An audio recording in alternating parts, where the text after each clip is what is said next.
Muy buenos días, tengan todos y cada uno. Es un placer verles y da mucha alegría escucharles en sus testimonios, cómo el Señor cuida de sus hijos en todas las circunstancias. En esta ocasión queremos invitarles a estudiar una sección de la palabra del Señor muy rica, con un contenido de muchas lecciones espirituales para nosotros. Me refiero a la sección que tenemos en el libro de Zacarías, el capítulo 3, versículos del 1 al 10. Zacarías 3, del 1 al 10. Dice así la palabra de Dios.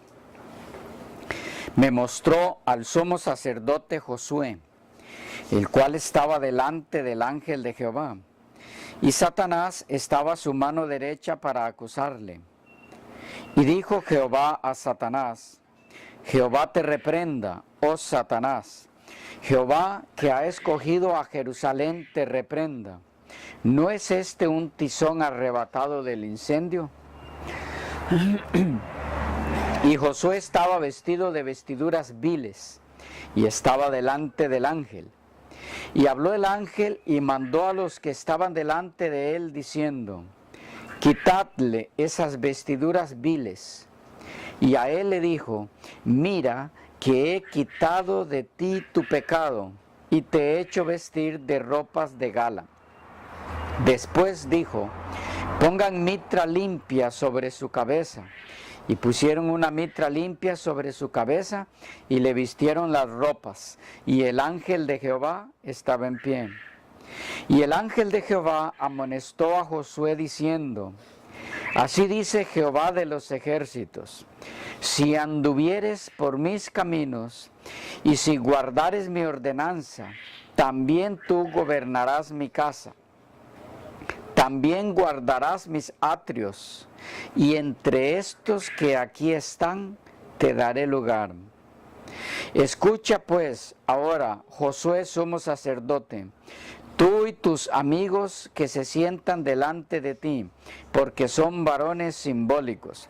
He aquí, yo traigo a mi siervo el renuevo, porque he aquí aquella piedra que puse delante de Josué. Sobre esta única piedra hay 7 ojos. He aquí yo grabaré su escultura, dice Jehová de los ejércitos, y quitaré el pecado de la tierra en un día. En aquel día, dice Jehová de los ejércitos, cada uno de vosotros convidará a su compañero debajo de su vid y debajo de su higuera. ¿Qué tenemos aquí, hermanos queridos? Tenemos la exposición de una visión donde el profeta Zacarías mira al sumo sacerdote Josué. No confundan a este Josué con el Josué de Moisés, el compañero de Moisés, y Caleb. Esto es mucho tiempo después. En la experiencia que se narra aquí de este sumo sacerdote, de esta visión sobre él, tenemos bosquejado el plan de salvación en 5 pasos. Hay 5 pasos que están bosquejados aquí, que nos dan a conocer el plan maravilloso de redención para nosotros. Y la invitación es a que podamos entrar un poquito en cada uno de estos 5 pasos mencionados aquí. Digo un poquito porque esto es muy amplio, cada paso es muy profundo como para acabarlo, pero sí podemos tocarlo lo suficiente, entrar en cada uno de ellos lo suficiente como para entender lo que necesitamos para comprender esta porción de la Escritura. Dice que en primer lugar se nos presenta el sumo sacerdote Josué en una escena de juicio. Al inicio, en los primeros 2 versículos, dice: me mostró al sumo sacerdote Josué, el cual estaba delante del ángel de Jehová, y Satanás estaba a su mano derecha para acusarle. Y dijo Jehová a Satanás, Jehová te reprenda, oh Satanás. Jehová que ha escogido a Jerusalén te reprenda. ¿No es este un tizón arrebatado del incendio? Lo primero que tenemos aquí es esa escena de juicio donde se presenta al sumo sacerdote Josué, que nos representa a cada uno de nosotros como pecadores. En esa escena de juicio, pero siendo acusado por Satanás. Satanás señala, acusa al sumo sacerdote Josué, y el ángel de Jehová lo defiende. Lo defiende como un tizón arrebatado del fuego. Esa escena de juicio nos indica en el versículo 9 que se refiere a la escena del juicio investigador. Esta porción de la Escritura está haciendo alusión al juicio investigador. Dice el versículo 9, porque he aquí aquella piedra que puse delante de Josué, sobre esta única piedra hay 7 ojos. He aquí yo grabaré su escultura, dice Jehová de los ejércitos, y quitaré el pecado de la tierra en un día. En un día. Un día del que se habla aquí es el día de expiación. El Yom Kippur. En su cumplimiento. Es el día del que se dice que en él Dios va a quitar el pecado. El Señor va a quitar el pecado. Solamente que, como sabemos, el cumplimiento, el tipo del antitipo, que era el día de expiación antiguo, que se repetía cada año, el cumplimiento de este día de expiación no es un día de 24 horas, sino que es un día de mucho tiempo. Y sabemos que desde 1844 hacia acá empezó ese día de expiación. La escena que se da aquí es la escena que está ocurriendo con cada caso de aquellos casos de personas que se están tratando durante el día de expiación o que se tratan durante el día de expiación y que en determinado momento tocará a los vivos en Cristo. Sabemos que este juicio empezó con los muertos en Cristo, no vamos a entrar en eso porque son detalles que conocemos. ¿Cuáles son los pasos que se presentan aquí en lo que se da con cada persona que pasa por ese juicio investigador? Los pasos que les menciono aparecen a partir del versículo 2. Dice, y dijo Jehová a Satanás, Jehová te reprenda por acusar a los elegidos de Dios. Dice, Jehová te reprenda, oh Satanás. Jehová que ha escogido a Jerusalén te reprenda. ¿No es este, hablando del sumo sacerdote, un tizón arrebatado del incendio? Y aquí tenemos el primer paso en el plan de redención. ¿Cuál encuentran que es? Arrebatados del... Bueno, sí, el texto dice que somos arrebatados del incendio, refiriéndose al fuego. Es el fuego lo que hay en un incendio, está hablando del fuego de la destrucción final, de la eliminación final. Todos los que han de ser salvos fueron en algún momento arrebatados de ese incendio, en el sentido de que son librados de terminar en esas circunstancias. Pero hay una palabra aquí clave. Elegido. Sí.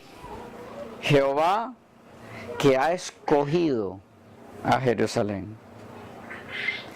te reprenda. ¿No es este un tizón arrebatado del incendio? ¿Qué es lo que está diciendo? El ángel de Jehová está diciéndole a Satanás, el ángel de Jehová es Cristo. Él es el que nos defiende, no ante el Padre.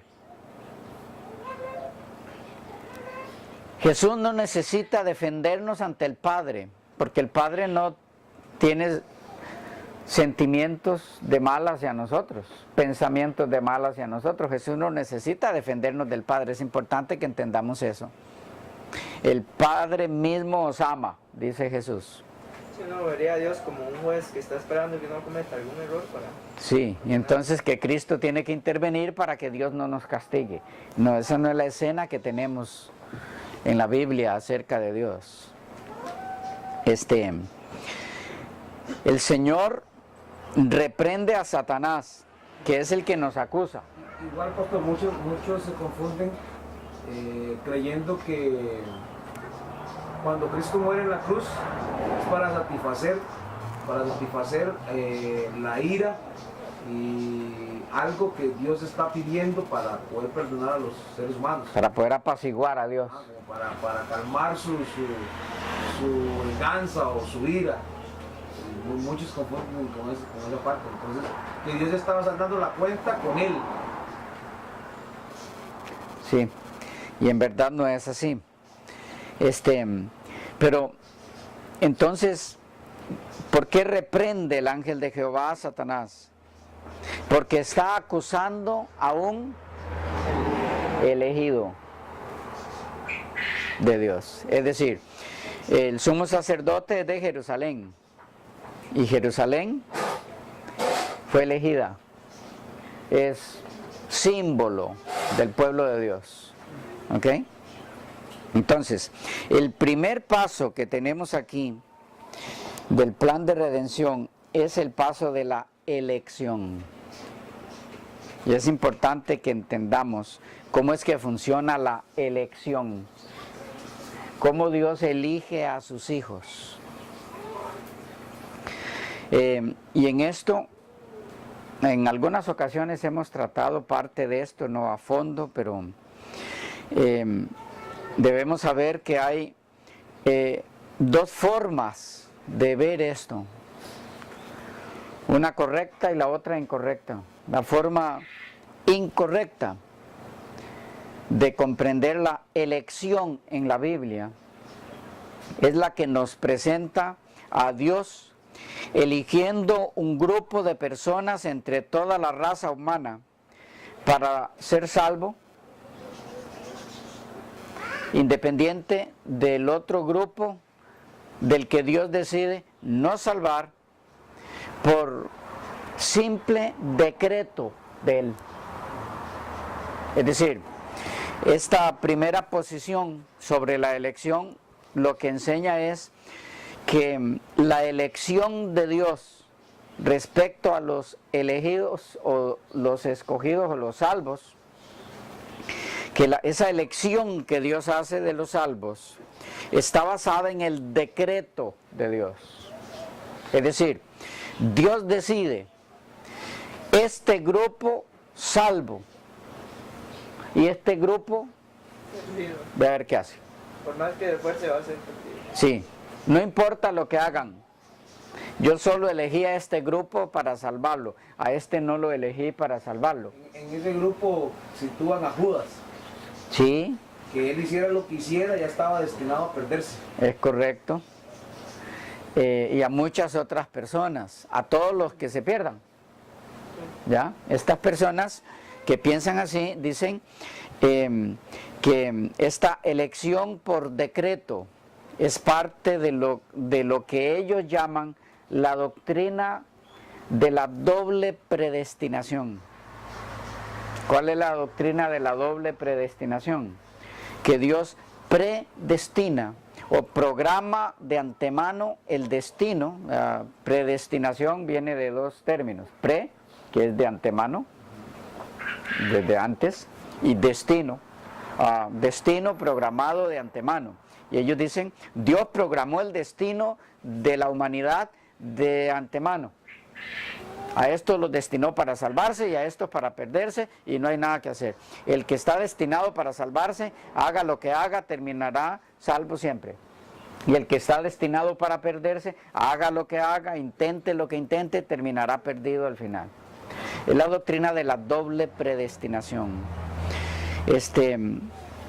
En verdad, si dedicamos tiempo, y vamos a hacerlo en las clases de teología que estaremos compartiendo cuando lleguemos a esa área, miraremos los fundamentos bíblicos donde podremos descubrir juntos que tal doctrina no tiene asidero en la palabra de Dios.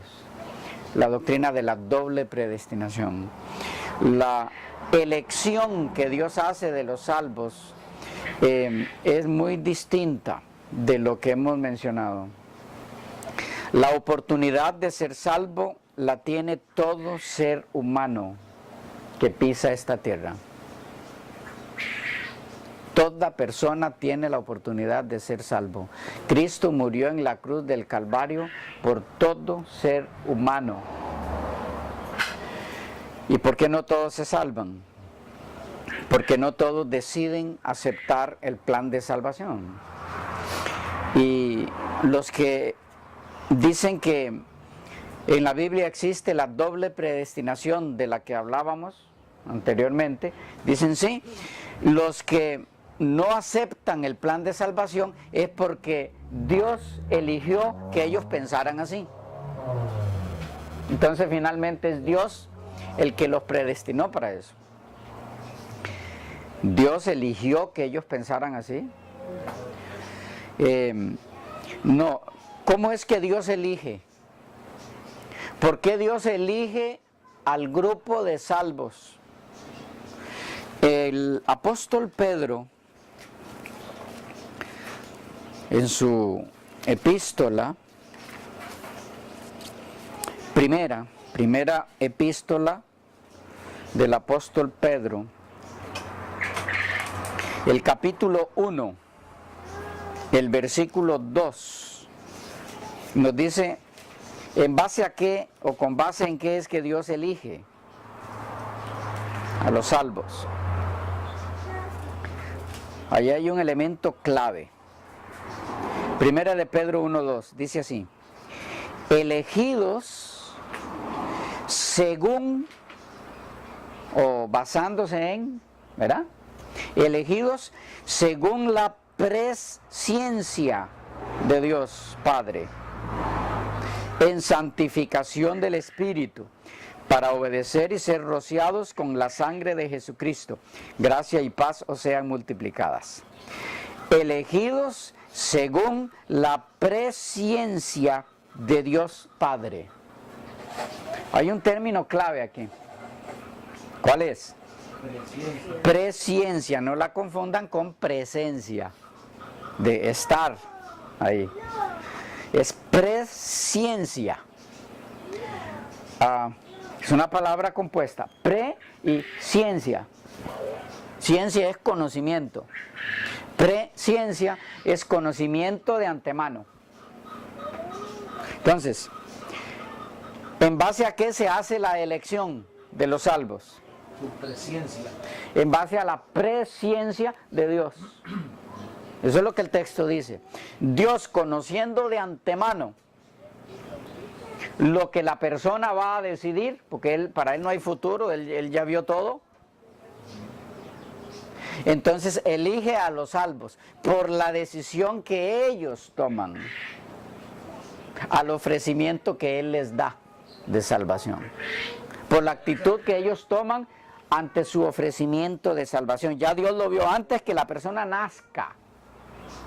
Ya Dios vio la decisión que va a tomar respecto al ofrecimiento de salvación que Él le da. Eso es lo difícil de entender de muchos. Ajá. No aceptar esa presciencia de Él. Ajá. Entonces, al no entenderla, optan por el lado más fácil, que es decir, no, Él elige a su antojo. O también piensan otros, bueno, está bien, Dios elige en base a lo que yo decida, pero si Él ya sabe que yo voy a decidir rechazarlo, entonces ya estoy perdido. ¿Lo ven? Es una forma muy equivocada de acercarse a este concepto. ¿Por qué? Porque la total decisión está dejada a mi disposición. Si me pierdo es porque yo decido. Y entonces pensar, bueno, pero si Dios sabe lo que yo voy a decidir, sí lo sabe. Entonces, ¿para qué yo voy a intentar si mi decisión va a ser perderme? Es una situación, yo diría, no digna de un ser humano creado a la imagen de Dios, capacitado para razonar. Porque lo que está haciendo en ese caso es despojándose de su capacidad de razonar. Porque si mantiene esa capacidad de razonar funcionando, lo que le va a decir es, está en tus manos decidir. No somos marionetas, no somos robots. Dios ha puesto en mis manos decidir si quiero aceptar su plan de salvación. Decir que porque ya Dios sabe lo que yo voy a elegir, significa que entonces estás reconociendo que eres incapaz de elegir salvación. Estás rebajando tu dignidad humana como ser pensante, incapaz, aceptándote incapaz de tomar decisiones sabias, asignándote la función de robot, de marioneta. Eso no fue lo que Dios creó. Creó entes libres, tan libres que por eso decidieron pecar. Algunos se complican la vida con esto, dicen, bueno, pero ¿y si Dios sabía que iban a pecar, entonces lo mismo? ¿Por qué lo hizo? ¿Por qué los creó? Precisamente porque lo que creó fueron entes libres. Y Dios sabía que al final, de entre todos esos entes libres que Él creó, iba a quedar un grupo que al ejercer esa libertad en el sentido correcto, serían los salvos. Por amor a ese grupo final, decidió crear. Ya, vamos. Pero entonces, volviendo al punto, la elección de los salvos está basada no en el decreto de Dios, sino en la presciencia de Dios. Claro, es ahí. Todos podemos ser salvos. No todos seremos salvos, sí, eso está claro. Pero los que no sean salvos, no será por decreto de Dios. Eso de que todos podemos ser salvos es tan cierto porque Dios a todo ser humano apega el corazón. Sí. No, Dios no. Venid a mí, ¿cuántos? Dice Jesús. Todos los que estáis trabajados y cargados. Y entonces, si hay un grupo que por decreto de Dios ya está definido que se pierdan, entonces estarían incluidos en esos llamados por Jesús, venid a mí todos los que estáis trabajados y cargados. ¿Para qué habrían de ir a Él? Entonces Jesús nos engaña. Sería como una burla. Sí, se burla de nosotros entonces. No, si yo estoy por decreto perdido y escucho el llamado de Jesús, venid a mí todos los que estáis trabajados y cargados, y yo estoy trabajado y cargado y voy, se está burlando de mí. Si la doctrina de elección por decreto es cierta, entonces Jesús se burla de nosotros. Y Él no se burla. Él nos ama. No nos ofrece lo que no nos puede dar. Vamos. ¿Ok? ¿Alguna pregunta? Hasta ahí en el primer paso. Así muy por encima que estamos viendo. El primer paso es la elección. ¿Y la elección se basa en qué? ¿Tatiana? En la Presciencia. presciencia de Dios.